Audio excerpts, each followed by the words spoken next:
Assalamualaikum warahmatullahi wabarakatuh. Perkenalkan, nama saya Alif Alfahidayat Fernandus. Saya akan mencoba untuk mempresentasikan tugas semester yang akan menjadi penilaian untuk ujian akhir semester. Nah, eh, dimulai dari soal nomor satu. Nah, pada soal nomor satu, soalnya bisa dilihat di sini. Kemudian, untuk yang akan kita lakukan, yang pertama itu adalah kita harus menggunakan metode direct labor cost sebagai dasar untuk pembebanan seluruh overhead.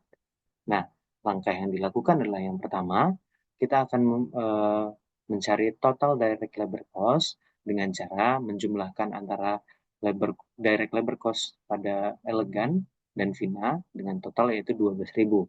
Kemudian kita harus menentukan proporsi alokasi overhead dengan cara membandingkan antara direct labor cost dengan total direct labor cost.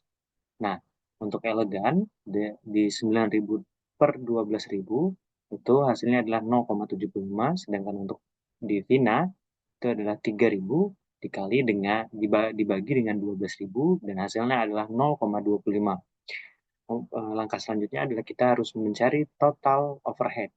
Nah, pada total overhead, kita harus menjumlahkan antara setting peralatan dijumlahkan dengan pemrosesan mesin, yaitu 3.000 ditambah dengan 18.000, dan hasilnya adalah 21.000. Nah, kemudian untuk yang keempat, kita harus membuat alokasi overhead menggunakan proporsi dari uh, alokasi overhead yang telah kita cari pada uh, langkah kedua, yaitu untuk yang elegan 0,75 dikali dengan total overhead sebesar 21.000 dan hasilnya 15.750. Kemudian untuk yang Vina 0,25 dikali dengan 21.000 dan hasilnya adalah 5.250. Langkah selanjutnya adalah kita harus mencari total cost masing-masing produksi. Uh, untuk elegan, kita akan mendapatkan 9.000, yaitu dari labor cost, ditambah dengan 3.000, kemudian ditambah lagi dengan 15.750.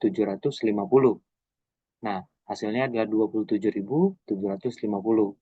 Kemudian, untuk Vina, 3.000 ditambah 3.000 ditambah 5.250. Dan hasilnya adalah 11.250. Nah, dari sini kita dapat mencari cost per unit, yaitu untuk elegan 27.750 dibagi dengan 3.000 dan hasilnya adalah 9,25 dolar. Kemudian untuk Vina 11.250 dibagi dengan 3.000 dan hasilnya adalah 3,75 dolar. Nah, kemudian untuk permintaan yang kedua, kita harus membuat alokasi overhead berdasarkan aktivitas atau activity based costing. Nah, langkah yang pertama adalah kita harus menentukan rate per aktivitas. Jadi rate setting peralatan adalah 3.000 dibagi dengan setup hour. Jadi 3.000 per 200 atau 100 ditambah 100. Ya, yang hasilnya adalah 15 per setup hour.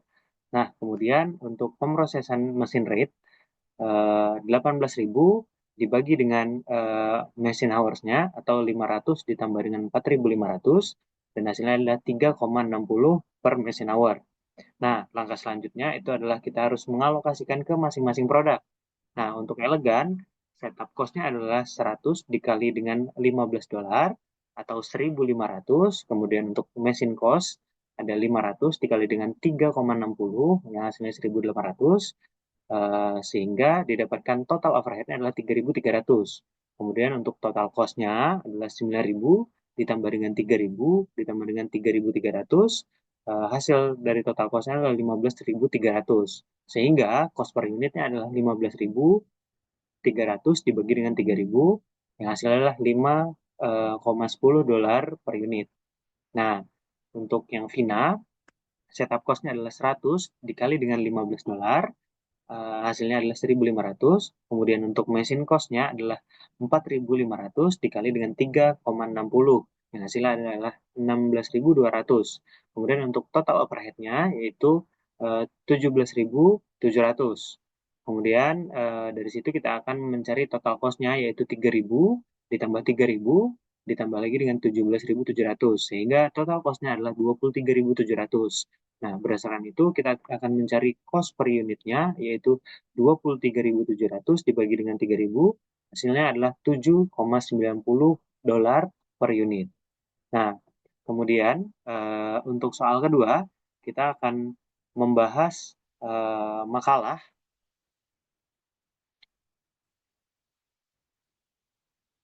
Nah, makalah di sini adalah makalah yang membahas tentang isu internasional dalam akuntansi manajemen. Nah, sebelum kita masuk ke isu internasional yang akan kita bahas, yang pertama kita akan membahas latar belakang dari pemilihan topik ini. Di mana latar belakang dari pemilihan topik ini berangkat dari fenomena global yang sedang terjadi di berbagai sektor bisnis, di mana teknologi menjadi penggerak utama transformasi, tidak terkecuali dalam bidang akuntansi manajemen.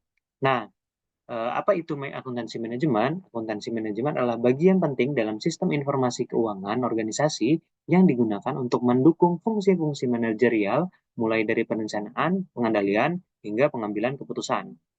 Nah, eh, sekarang akuntansi manajemen sudah berkembang menjadi fungsi strategis yang dapat membantu perusahaan beradaptasi terhadap kompleksitas bisnis dan ketidakpastian pasar global. Nah, untuk mendukung peran ini dibutuhkan alat bantu dan sistem canggih yang kemudian mendorong lahirnya berbagai inovasi teknologi seperti automatisasi proses bisnis, penggunaan AI agent, cloud accounting, bahkan analitik prediktif yang semuanya kini mulai diintegrasikan dalam praktik akuntansi manajemen modern.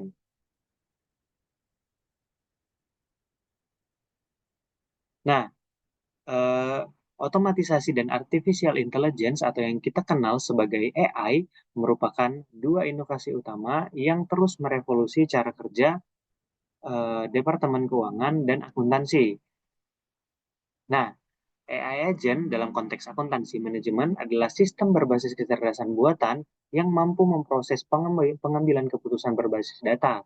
Tidak hanya itu, AI juga bisa melakukan pemantauan kinerja, peringatan terhadap penyimpangan, eh, terus hingga rekomendasi strategi terhadap data histori dan proyeksi ke depannya. Kemudian salah satu contoh implementasi nyata datang dari perusahaan internasional yaitu RSM Internasional yang merupakan salah satu jaringan penyedia jasa audit dan konsultasi terbesar di dunia. Nah, perusahaan ini sudah mulai menginvestasikan lebih dari 1 miliar US dollar untuk membangun sistem AI agent internal yang mampu memantau, menganalisis, bahkan melakukan tindakan otomatis terhadap kejanggalan dan proses pelaporan dan pengawasan. Nah, hasil dari investasi tersebut atau hasil dari uh, hasil dari penelitian tersebut lumayan signifikan. Yaitu yang pertama, proses audit internal yang sebelumnya memakan waktu berhari-hari sekarang bisa diselesaikan dalam hitungan jam oleh agent tersebut. Terus kemudian terdapat efisiensi waktu mencapai 30 sampai dengan 50% dari AI agent dibandingkan dengan audit uh, konvensional seperti sebelumnya. Kemudian terdapat tingkat kesalahan manusia yang dapat diminimalisir oleh AI agent tersebut. Nah, tidak hanya pada fungsi audit, AI juga kini dimanfaatkan dalam perencanaan anggaran, pengendalian biaya, analisis varians, dan pengambilan keputusan investasi jangka pendek maupun jangka panjang. Dengan kata lain, AI tidak hanya menggantikan pekerjaan manual, tetapi juga memberikan nilai tambah strategis bagi perusahaan dalam merespon dinamika pasar secara tepat dan akurat. Nah, kemudian terdapat implikasi dan tantangan otomatisasi dan AI. Nah, meskipun AI dan otomatisasi membawa berbagai keunggulan dari sisi efisiensi, efektivitas, dan akurasi, implementasinya juga menghadirkan sejumlah tantangan yang perlu dipertimbangkan secara serius oleh manajemen. Yang pertama adalah isu keterbukaan atau transparansi dan akuntabilitas algoritma. Nah, AI bekerja berdasarkan model statistik dan algoritma kompleks yang kadang tidak mudah dipahami oleh pengguna. Nah, ketika sebuah AI memberikan rekomendasi, seringkali sulit untuk menjelaskan mengapa keputusan tersebut diambil, sehingga berpotensi mengganggu kepercayaan manajemen. Yang kedua, terdapat kesenjangan kompetensi SDM. Banyak profesional akuntansi yang masih belum familiar dengan alat-alat berbasis teknologi ini. Diperlukan beberapa program pelatihan, sertifikasi, bahkan transformasi kurikulum pendidikan agar akuntan manajemen tidak tertinggal dengan adanya modernisasi dengan menggunakan AI ini. Nah, kemudian yang ketiga adalah etika dan keamanan data. AI bekerja dengan menganalisis data dalam jumlah yang besar, termasuk data-data sensitif dan rahasia. Tanpa pengelolaan keamanan yang ketat, risiko kebocoran data atau penyalahgunaan informasi yang terdapat pada AI ini dapat menjadi semakin besar.